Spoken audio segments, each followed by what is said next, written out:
Jika dilihat di klasemen saat ini, sebenarnya Indonesia berada di puncak klasemen dan menjadi juara grup A. Dan benar.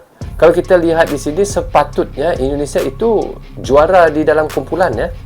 Harusnya lolos ke semifinal Piala AFF U19. Namun itu semua tak bisa terjadi. Brozul Channel. Bismillahirrahmanirrahim. Assalamualaikum. Apa khabar semua? Berjumpa lagi kita di dalam Brozul Channel, guys. Apa khabar anda orang Indonesia, orang Malaysia, orang Brunei, orang Singapura ataupun di seluruh ASEAN ataupun di seluruh dunia? Apa khabar anda semua? Okey guys, hari ini saya mahu meresenkan satu lagi video daripada channel, iaitu Sintayong TV. Wow, ada Sintayong TV guys. Okey, tak apa. Anda boleh pergi ke channelnya, klik butang subscribe dan klik tombol loncengnya, tanda sokongan anda juga kepada Sintayong TV. Okey. Judul yang kita mahu reactionkan hari ini iaitu masih panas lagi ya, cerita tentang bagaimana AFF curang.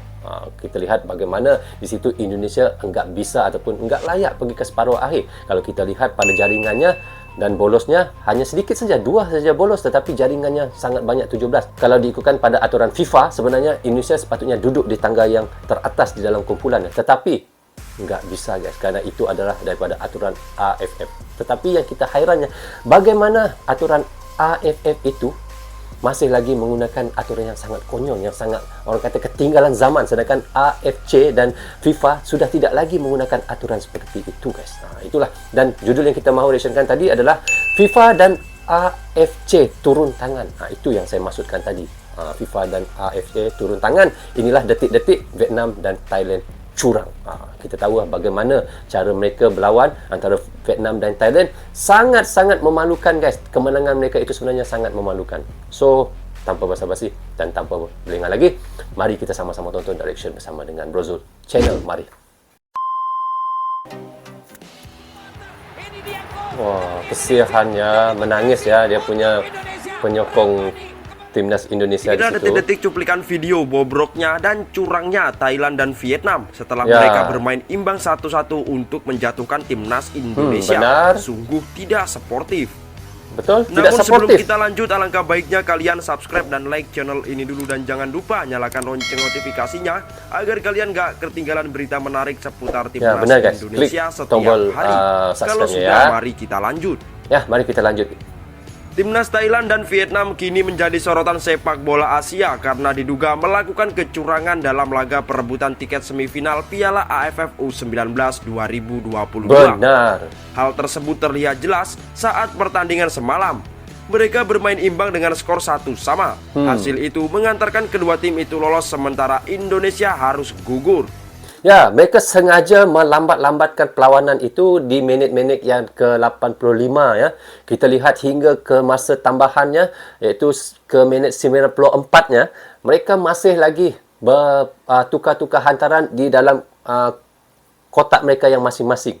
Sedangkan di situ kalau kita tahu, kalau mereka betul-betul bersungguh-sungguh untuk menang seperti Thailand ataupun Vietnam, seharusnya mereka saling membalas serangan. Tetapi enggak ada guys. Saya lihat dia punya cuplikan, enggak ada. Daripada minit ke-85 hingga minit ke-94 masa tambahan itu, mereka banyak melakukan aksi-aksi seperti berlakon. Orang Malaysia bilang kecederaan yang tidak sepatutnya. Lepas itu bila dapat bolanya, mereka memberi di dalam kotak yang mereka sendiri saja. Mereka tidak memberi pada lawan ataupun tidak memberi serangan yang harus dilakukan untuk menyerang. Tapi nggak ada apa-apa guys. Mereka sampai habis mereka begitu saja. Di sisi lain, Timnas Indonesia yang tengah dirugikan oleh aturan yang tidak masuk akal dari FIFA dan AFC membantai Myanmar dengan skor 5-1. Namun harus rela gugur. Bagaimana tidak, peraturan yang diterapkan yakni tidak menghitung jumlah produktivitas gol, melainkan head to head dari tim yang memiliki poin yang sama. Itu sungguh tak masuk akal. Jika dilihat di klasemen saat ini, sebenarnya Indonesia berada di puncak klasemen dan menjadi juara grup A. Benar. Kalau kita lihat di sini, sepatutnya Indonesia itu juara di dalam kumpulan ya. Harusnya lolos ke semifinal Piala AFF U19. Namun itu semua tak bisa terjadi lantaran yang dihitung adalah head to head dari ketiga tim yang memiliki poin sama. Memang terlihat jelas dalam pertandingan Vietnam dan Thailand, Saat kedua tim berbagi angka 1 sama di menit ke-70, mereka seakan mengulur-ngulur waktu dan tidak sportif. Benar. Lantaran hasil tersebut sudah cukup untuk meloloskan mereka ke semifinal dan sudah cukup pula untuk menjatuhkan timnas Indonesia meskipun timnas mampu menang banyak atas Myanmar. Berikut cuplikan video kecurangan Vietnam dan juga Thailand yang tak sportif dan terkesan bermain mata. Ini ya, dia punya cuplikan itu ya. Memang kita lihat di situ dia sengaja melambat-lambatkan waktu perlawanan. Mengenai hasil itu tersebut, manajer timnas Indonesia Edri angkat bicara dan seperti tak terima dan akan melaporkannya ke Federasi Sepak Bola Asia AFC. Ya, benar. Saya yakin Indonesia seharusnya menjadi yang terbaik. Seharusnya Indonesia di posisi 1. Cuma karena regulasi Indonesia jadi tersisih, kata Edri saat memberikan keterangan seusai laga menghadapi Myanmar. Saya tidak melihat langsung laga Vietnam dan Thailand, tapi saya dengar kabar dua tim itu tidak saling serang di laga itu. Benar, kalau tidak ada kan saling keduanya serang. harus saling cetak gol dan menyerang, tetapi itu tak kelihatan di laga tersebut setelah mereka berbagi angka 1 sama, ujarnya. Itu kabar yang saya dengar dari teman-teman di Stadion Madia. Lalu saya berharap investigasi dari AFF untuk laga tersebut. Ya, kalau lihat. menurut AFF itu fair, silakan lanjut, tutur Endri. Kalau tidak fair, perlu ada pertimbangan untuk mendiskualifikasikan kedua tim tersebut, Vietnam dan juga Thailand, ucapnya. Tentu saja para pecinta sepak bola Indonesia dan supporter merah putih tentu ingin laga tersebut dievaluasi oleh Federasi Sepak Bola Asia atau Federasi Sepak Bola Asia Tenggara. Ya. Dua hal yang pasti merugikan timnas Indonesia, yaitu peraturan atau regulasi dari FIFA dan AFF dan juga permainan tak sportif dari Thailand dan juga Vietnam jika itu benar terjadi bermain mata. Jadi bagaimana menurut kalian?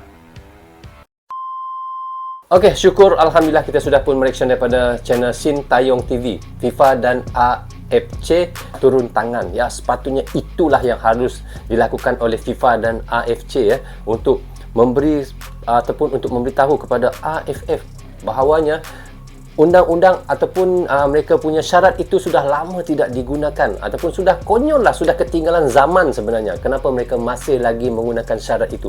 Sedangkan kalau kita lihat pada jaringan Indonesia memang sangat banyak ya, 17 jaringan yang dicetak dan hanya bolos 2 saja. Sedangkan kalau kita lihat di situ Vietnam 12 jaringan dan bolosnya 3. Tetapi disebabkan head to head punya undang-undang dan syaratnya itu tadi, maka Thailand dan Vietnam layak untuk pergi ke separuh akhir. Kalau kayak gitu seharusnya Indonesia dengan Myanmar nggak payah sebenarnya, nggak usah turun padang ataupun ke lapangan untuk berlawan kan.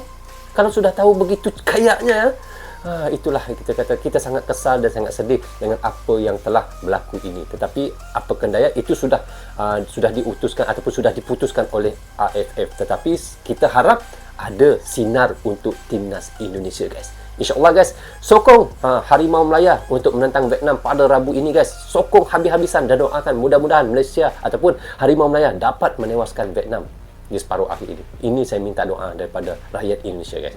Oke guys, sampai di sini saja untuk reaction sekali ini. Semoga manfaat untuk kami Indonesia dan untuk anda di Indonesia juga. Jangan berhenti menyokong Brozo Channel. Tanpa sokongan anda, tiadalah Brozo Channel di dalam YouTube ini. Bagi anda suka dengan cara saya mereaction, anda boleh klik butang subscribe dan klik butang lonceng tanda sokongan anda kepada saya. Saya minta maaf andanya ada tersilap kata dan tersilap cakap kepada anda semua. Assalamualaikum. Bye-bye. Bye-bye.